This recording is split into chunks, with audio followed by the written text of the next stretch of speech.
எல்லாருக்கும் வணக்கம். இந்த நாளில் கூட வேத சட்டத்திலிருந்து, வேத புத்தகத்திலிருந்து புதிய ஏற்பாடு, புதிய சட்டம், யோவான் எழுதின சுவிசேஷம் 10வது அதிகாரம் 1 வசனம்.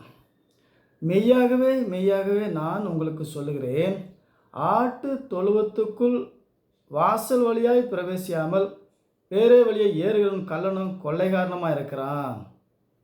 இயேசுதான் வழி. எதுக்கு? பரலோகத்துக்கு.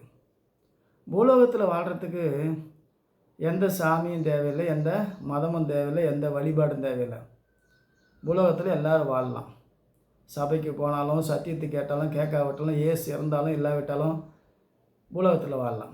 ஆனால் பரலோகத்துக்கு நானே வழி, நானே சத்தியம், நானே ஜீவன், என்னை இல்லாமல் ஒருவனும் பரலோகத்துக்கு பிரவேசிக்க முடியாது. ஆகவே வேறு வழியில் ஏறணும் கல்லணும் கொள்ளைக்காரனமாக இருக்கிறான்.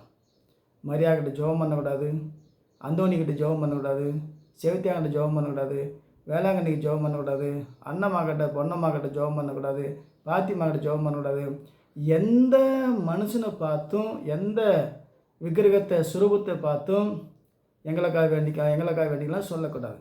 இதெல்லாம் தப்பான வழி. வேறு வழியில் ஏறணும் கல்லணும் கொள்ளைக்காரனமாக இருக்கிறான். இதெல்லாம் சாத்தானுடைய தந்திரம், மந்திரம். நீங்கள் ஜெபம் பண்ணும்போது பரலோகத்திலே எங்கள் பிதாவே உம்முடைய நாமம் பரிசுத்தப்படுவதாக, உம்முடைய ராட்சியம் வருவதாக, உம்முடைய சித்தம் பரலோகத்தில் செய்யப்படுவது போல பூலோகத்திலும் செய்யப்படுவதாக. தேவன் எப்படி சொல்லி கொடுத்தாரோ அப்படி தான் சொல்லணும். வேறு வழியில் ஏறணும் கல்லணும் கொள்ளைக்காரமாக இருக்கிறான். நானே வாசல். இயேசு தான் வாசல், இயேசு தான் வழி, இயேசு தான் சத்தியம், இயேசு தான் ஜீவன். ஆகவே இந்த சட்டத்தை மாற்றுவது தான் சாத்தானுடைய வேலை. இந்த வெள்ளை நைட்டி போட்டு தராங்களே கள்ள பசங்க, உலகம் எங்கும் விக்கிரகத்தை வச்சுக்கிட்டு மரியா வாழ்க மரியா வாழ்க, இதெல்லாம் தப்பான ஜெபம், தப்பான அணுகுமுறை. தேவதூதன் வந்து மரியாதை வாழ்த்தினான். இயேசு பிறப்பதற்காக மரியா உடைய வார்த்தைக்கு நான் அடிமை. ஆகவே மரியாதை போல வேத வசனத்துக்கு கீழ்ப்படியணும், அடிமையாகணும். ஆகவே மரியாக்கிட்ட ஜெபம் பண்ணக்கூடாது. வேறு வழியில் ஏறணும் கல்லணும் கொள்ளைக்காரனமாக இருக்கிறான். எல்லாம் கள்ள நோட்டு. ஒரே வழி இயேசு வழி. இந்த பிதா கோட்டம் மாதா கோட்டம் 2 கோட்டமும் தப்பான வழி. ஆகவே தேவனுடைய வார்த்தையை கேட்டு இயேசு தான் வழி, இயேசு தான் சத்தியம், இயேசு தான் ஜீவன். இயேசு கிறிஸ்து நாமத்தில் ஞானஸ்தானம் எடுத்தால் தான் கிறிஸ்துவன். மொழிக்கு ஞானஸ்தானம் எடுக்காதவன் எவனும் கிறிஸ்துவன் கிடையாது. எல்லாம் கள்ள நோட்டு, கள்ளமாக இருக்கும், கள்ள உபதேசம். ஆகவே இயேசு கிறிஸ்து நாமத்தில் மொழிக்கு ஞானஸ்தானம் எடுத்து ஒரே தேவனை ஆராதிக்கணும். பிதா கோட்டம் மாதா கோட்டம் 2 கோட்டத்தை விட்டு விலகி இயேசுவே வழி, இயேசுவே சக்தி. வேறு வழியில் ஏறணும் கல்லணும் கொள்ளைக்காரனமாக இருக்கிறான். வேறு வழி கிடையாது. சாத்தான் அட்ரஸ் மாற்றி திசை மாற்றி விட்டுக்கிறான். உலகத்தில் 140 கோடி மக்கள் மனநிலை பாதிக்கப்பட்டது போல் சொன்னதையே சொல்லிகிட்டு இருப்பாங்க.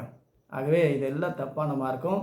வேத சட்டத்தை தெளிவாய் அறிந்து கொண்டால் நம்ம தேவனுடைய ஆட்சியத்தை சுதந்திரித்து கொள்ள முடியும். இந்த பூமியில் வாழ்கிறதுக்கு இயேசு தேவையில்லை, எந்த சாமியும் தேவையில்லை, சபையும் தேவையில்லை, மதமும் தேவையில்லை. வேலை செஞ்சால் வானம் பொழியுது, பூமி விளையுது, வேலை செஞ்சால் வயிறு நிரம்புது. ஆகவே இன்றைக்கி எத்தனையோ கம்யூனிஸ்ட் நாடுகள் இயேசு இல்லாமல், பைபிள் இல்லாமல், மாதா இல்லாமல், பிதா இல்லாமல் நலத்தா வாழ்கிறாங்க. இந்த உலக வாழ்க்கைக்காக இந்த வேத புஸ்தகம் கிடையாது. தேவனுடைய வார்த்தை எதுக்குன்னா இம்மைக்கும் மறுமைக்கும். தேவனுடைய வாக்கு தத்துவமானது இந்த ஜீவனுக்கும் இனிவரும் ஜீவனுக்கும் வாக்கு தத்துவம் உள்ளது, எல்லாவற்றுக்கும் பிரயோஜனம் உள்ளது. ஆகவே இம்மையிலையும் மறுமையிலையும் இரட்டிப்பான ஆசீர்வாதத்தை தருகிறது தேவ சட்டம். ஆகவே இந்த சட்டத்தை விளங்கி கொண்டு சட்டத்தின்படி எதை செஞ்சால் சட்டத்தின்படி சட்டம் நமக்கு சகல காரியத்தையும் செய்யும். சட்டத்தை மீறும் போது சட்டமே நம்மை சுட்டெரிக்கும். ஆகவே சட்டத்தை அறிந்து தேவ திட்டத்தை புரிந்து இயேசுவை வழி, இயேசுவை சத்தியம், இயேசுவை ஜீவன், வேறு வழியில் ஏறணும் கல்லணும் கொள்ளைக்காரனமாக இருக்கலாம். அறிந்து கொண்டு புரிந்து கொண்டு வேத சட்டத்தை கீழ்ப்படிவோம். கர்த்தர் உங்களை ஆசீர்வதிப்பார். மீண்டும் சந்திப்போம். வணக்கம்.